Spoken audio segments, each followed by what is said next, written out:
اهلا بيكم. لو بتحلم تسافر ايطاليا ومش عارف تبدا ازاي، يبقى الفيديو ده ليك. تابعني للاخر.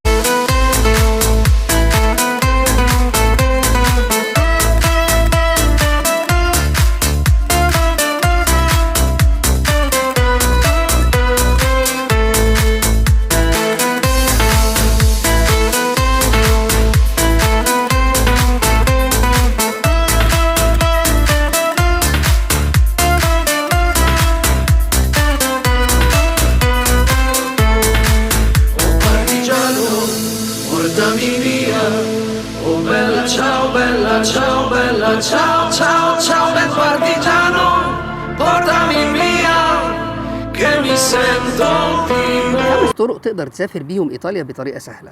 اول طريقه هي الدراسه. لو انت طالب وحابب تدرس في ايطاليا، عندك طريقين: اما تدرس عن طريق المنح الدراسيه، ودي كتيره جدا، ايطاليا بتقدم كميه كبيره جدا من المنح الدراسيه. الطريقه الثانيه ان انت ممكن تدرس على حسابك. طيب انهي الاحسن، المنح الدراسيه ولا ادرس على حسابي؟ والله كل طريقه ليها مميزاتها وليها عيوبها. كمان في منح بتبقى فولي فاندد وفي منح بارشلي فاندد. فولي فاندد يعني ان انت بتاخد المنحه بشكل كامل، هي بتغطي كل حاجه عن الدراسه. البارشلي فاندد ان انت بتاخد جزء من الفلوس وانت بتكمل الجزء الثاني. دي اول طريقه. الطريقه الثانيه ان انت تيجي ايطاليا عن طريق الدراسه، هو ان انت تقدم بنفسك على درجة معينة، سواء انت عايز تدرس بكالوريوس او ليسانس، عايز تدرس ماجستير، عايز تدرس دكتوراه، او عايز تدرس ما بعد الدكتوراه، دراسات عليا ما بعد الدكتوراه. انت بتخاطب جامعة معينة وتعمل الاختبارات بتاعتها، وطبعا لو نجحت بتيجي. طيب الطريقة الثانية ان انا ممكن اجي بيها ايطاليا بطريقة قانونية، هي رقم 2، هي العمل او عقود العمل. انت ممكن تيجي ايطاليا عن طريق عقود العمل. طيب عقود العمل دي ازاي الاقي شغل او الاقي عمل في ايطاليا وانا في بلدي؟ رقم 1 ان انت ممكن تقدم في شركة معينة وتعمل الانترفيو، وهم يتكفلوا بكل شيء، ان هم يقدموا لك الورق بتاعك، وفي الاخر يجيبوا لك حاجة اسمها النولا اوستا. نولا اوستا يعني شهادة، ان هي شهادة موافقة ان انت تيجي تدخل ايطاليا بعقد عمل. أو الطريقة طبعا الثانية هي عن طريق قانون اسمه ديكريتو فلوسي. ديكريتو فلوسي هو قانون تدفق العمالة الأجنبية أو قانون جلب العمالة الأجنبية، وده قانون كان زمان بيفتح كل سنة وحضرتك بتقدم فيه وبتاخد النولا اوستا أو بتاخد خلو الموانع إن أنت تقدر تيجي تشتغل في إيطاليا. طبعا هنعمل فيديو بعد كده نتكلم بالتفصيل عن إيه هو قانون ديكريتو فلوسي لو أنا مش قادر أقدم بشكل منفرد. رقم 3 عشان تقدر تيجي إيطاليا بطريقة قانونية أو شرعية، هي الطريقة الأكثر شهرة بس هي صعبة جدا، هي طريقة السياحة، إن أنت تقدم على فيزا سياحة وتيجي إيطاليا هنا عن طريق السياحة. بس زي ما أنت عارف إن أنت لو قدمت فيزا سياحة بيطلب منك شروط كتيرة جدا، تكاد تكون لكتير من الناس هي شبه مستحيلة.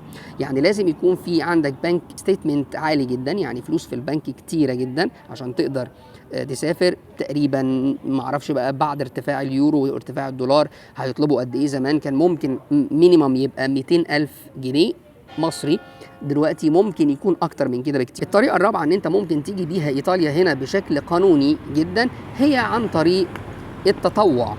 يعني في بعض المؤسسات الإيطالية اللي بتطلب متطوعين لمدة معينة، لفترة 6 شهور، لفترة 9 شهور، لفترة سنة، أو ممكن توصل لسنتين.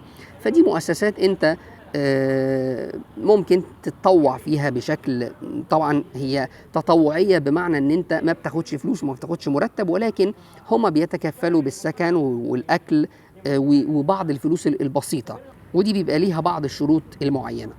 رقم 5 في الطرق ان انت ممكن تيجي بيها ايطاليا هي طريقة لم الشمل، او حاجة اسمها الريكونجيمنتو فاميليار. ريكونجيمنتو فاميليار يعني لم الشمل، وده في شرط لازم يكون موجود، ان يكون في احد افراد الاسره موجود هنا في ايطاليا، ويكون عنده عقد عمل، ويكون عنده شقه بمواصفات معينه على حسب عدد الافراد اللي هم حابين يجوا ايطاليا، ولازم يكون في دخل يقدر يعول بيه الاسره اللي جايه. يعني مثلا لو في زوج بيشتغل في ايطاليا وحابب يجيب مراته او اطفاله، في شروط معينه.